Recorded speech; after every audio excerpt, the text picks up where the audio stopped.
despite direct challenges from Ukrainian President Volodymyr Zelensky, it seems like President of Russia Vladimir Putin is not paying much heed. As representatives from Ukraine and Russia are scheduled to hold direct talks in Istanbul on Thursday, the first such meeting since early 2022, which is when the full-scale invasion of Ukraine was launched by Russia, it is being reported that neither Russian President Vladimir Putin nor US President Donald Trump will be attending, according to officials as reported by Reuters.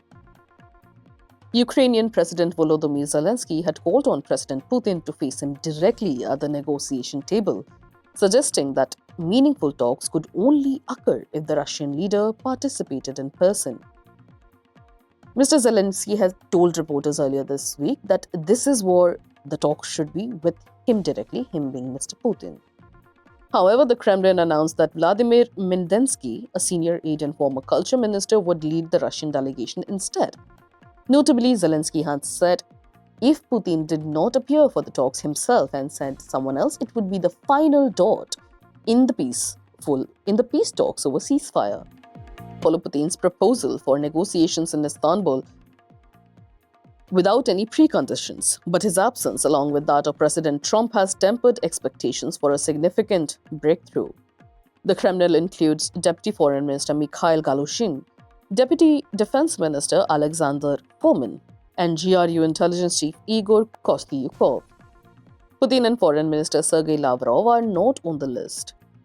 The last direct negotiations between the two sides took place in March 2022, also in Istanbul, shortly after Russian forces entered Ukraine. The ongoing war has since claimed tens of thousands of lives and left Russia occupying roughly 20% of Ukrainian territory in what remains Europe's largest conflict since World War II.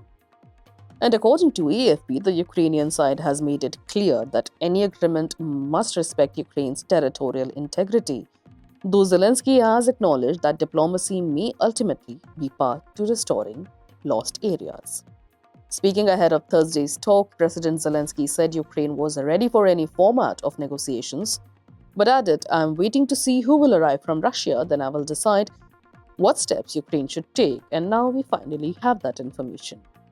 Russia has, however, insisted that talks address what it describes root causes of the war, including demilitarization of Ukraine, terms Kyiv has repeatedly rejected.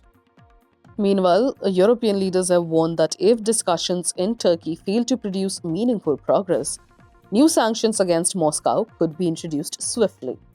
US Secretary of State Marco Rubio, along with senior American envoys, is also present in Istanbul for consultations.